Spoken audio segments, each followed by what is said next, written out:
علیکم میرے عزیز اسٹوڈنٹس، ایک مرتبہ پھر آپ کی خدمت میں حاضر۔ آج حاضری کی وجہ یہ ہے کہ بیسیکلی ہم شہاب الدین غوری جو ہے اس کے بارے میں بات کریں گے۔ اچھا، دو کہانیاں ہیں، ایک جو ہندوستان میں سنائی جاتی ہے اور ایک جو پاکستان کے اندر سنائی جاتی ہے۔ ہم ان دونوں کہانیوں کا ذکر بھی کریں گے، اور ہم کوشش کریں گے پرتھوی کے بارے میں آپ کو تھوڑا بہت بتا سکے، مگر آج ہم شہاب الدین غوری کے بارے میں بات کریں گے۔ شہاب الدین غوری کا جو مزار ہے وہ جہلم کے قریب ہے۔ اگر آپ صحابہ وہاں جائیں گے تو وہاں اس کا مزار ہے، اور اس کی قبر کے اوپر لکھا ہوا ہے کہ وہ خواجہ غریب نواز کا ماننے والا ہے۔ بہرحال اس طرف بعد میں جائیں گے۔ ہوا یہ کہ جس ٹائم پر پنجاب کو فتح کیا شہاب الدین غوری نے، تو اس نے شمالی ہندوستان کا رخ کیا۔ اب شمالی ہندوستان کے اندر ایک بہت بڑا طاقتور راجا تھا جس کا نام پرتھوی راج چوہان تھا۔ اچھا، یہ ذہن میں رکھیے گا کہ دلی پر اس کے نانا کی حکومت تھی، اور اس کے نانا نے کا کوئی بیٹا نہیں تھا، لہٰذا اس نے پرتھوی راج چوہان کو ہی اس کا سارا کل مختیار بنا دیا تھا۔ اور جن پنجاب کے علاقوں پر شہاب الدین غوری کی حکومت نہیں تھی، وہاں پر بھی اس ٹائم پہ پرتھوی راج چوہان کی حکومت تھی۔ اور پرتھوی راج چوہان ایک بہت بڑا مضبوط راجا تھا۔ راجستھان میں، اتر پردیش میں، مدھیہ پردیش کے اندر اس کی حکومت تھی۔ اب شہاب الدین غوری جو تھا وہ یہاں پر آیا کس وجہ سے؟ کئی جگہ پر یہ بات کی گئی ہے اور کئی جگہ پر یہ بتایا بھی گیا ہے کہ شہاب الدین غوری یہاں پر خواجہ غریب نواز کے بلاوے پر آیا تھا۔ خواجہ غریب نواز، جنہیں آپ خواجہ معین الدین چشتی حسن اجمیری کے نام سے بھی جانتے ہیں، کہتا ہے کہ مجھے خواب میں جو ہے بار بار جو ہے ایک خواب آتا تھا کہ یہاں پر اٹیک کرو، دین اس وجہ سے وہ یہاں پر آیا۔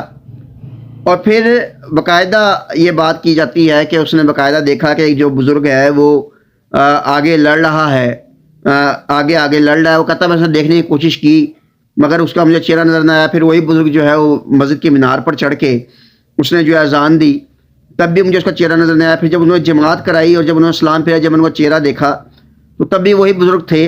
یہ ایک کہانی بتائی جاتی ہے کہ فتح کے بعد اس نے جو ہے خواجہ غریب نواز کا چہرہ دیکھا تو اس کو پتہ لگا تو وہی بزرگ جو مجھے خواب میں دکھائی دیے تھے۔ بہرحال اب آگے چلتے ہیں تھوڑا سا۔ اب ہوا کیا کہ جناب، اب شہاب الدین غوری جو ہے اس نے جناب شمالی ہندوستان کا رخ کیا۔ اب وہاں پر پرتھوی راج چوہان جو تھا وہ ایک بہت بڑی فوج لے کر آیا اور شہاب الدین غوری کا اس کے ساتھ مقابلہ ہوا۔ جب شہاب الدین غوری کا اس کے ساتھ مقابلہ ہوا تو یہاں پر جو راجپوت فوج تھی کافی بہادری سے لڑی، اور وہ اس علاقے کو بہت اچھی طرح جانتے تھے، یہ ان کا اپنا علاقہ تھا۔ شہاب الدین غوری یہاں پر نیا تھا تو انہوں نے بڑی بہادری سے لڑا، اور پہلی جنگ کے اندر جو ہے شہاب الدین غوری کو شکست ہوئی اور شہاب الدین غوری زخمی بھی ہو گیا۔ اور پھر اس کے کچھ جو سپاہی تھے اس کو وہ بچا کر لے گئے۔ اصل میں وہ انہوں نے آگے جا کے کیمپ لگا لیے تھے، اور پھر انہوں نے جو ہے شہاب الدین غوری کی تلاش کی۔ شہاب الدین غوری زخمی تھا، اس نے اس کو پہچان لیا اور پھر اس کو بچا کر وہاں سے لے گئے۔ مگر شہاب الدین غوری جو ہے اپنی شکست کو کبھی تسلیم نہیں کیا، وہ کہتا تھا میں ہندوستان کو فتح کروں گا۔ بہرحال یہ اس کی پہلی جنگ کا شاہ افسانہ تھا۔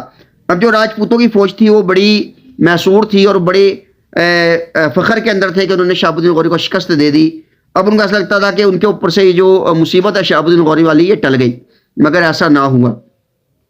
شہاب الدین غوری جو تھا اس نے آگے کیا کیا اس کے بارے میں تو بعد میں بات کریں گے۔ اچھا، یہ ایرا تھا تقریباً 1191 کا، جب شہاب الدین غوری نے پرتھوی پہ اٹیک کیا تھا۔ اب انشاءاللہ اگلی آنے والی ویڈیو کے اندر ہم جو بات کریں گے وہ بات یہ کریں گے کہ شہاب الدین غوری نے کس طرح پرتھوی راج چوہان کو شکست دی، پھر شہاب الدین غوری خود کس طرح مارا گیا، شہید ہوا یہاں پر جہلم کے پاس، اور ساری اس کے بارے میں بات کریں گے۔ اور پرتھوی راج چوہان کا تھوڑا سا بیک گراؤنڈ بھی بتائیں گے آپ کو، کوشش کریں گے، کیونکہ پرتھوی راج چوہان ہندوؤں میں ایک بہت بڑا راجا گزرا ہے، اور ہندو جو ہندوستان ہے اس کے اندر اس کو ہیرو مانا جاتا ہے۔ یہی وجہ ہے کہ ہندوستان نے جو اپنا مزار بنایا تھا اس کا نام پرتھوی رکھا تھا، اور پاکستان نے جو اپنا مزار بنایا اس کا نام غوری۔ بہرحال شہاب الدین غوری جو ہے مسلمانوں کا ایک ہیرو ہے، اور اس کی کہانی ہم ضرور بیان کریں گے انشاءاللہ مزید آگے۔ یہ پہلی جنگ تک آج ہماری ایک ایپیسوڈ ختم ہوتی ہے، انشاءاللہ اگلی ایپیسوڈ میں پھر بات کرتے ہیں۔ فی امان اللہ۔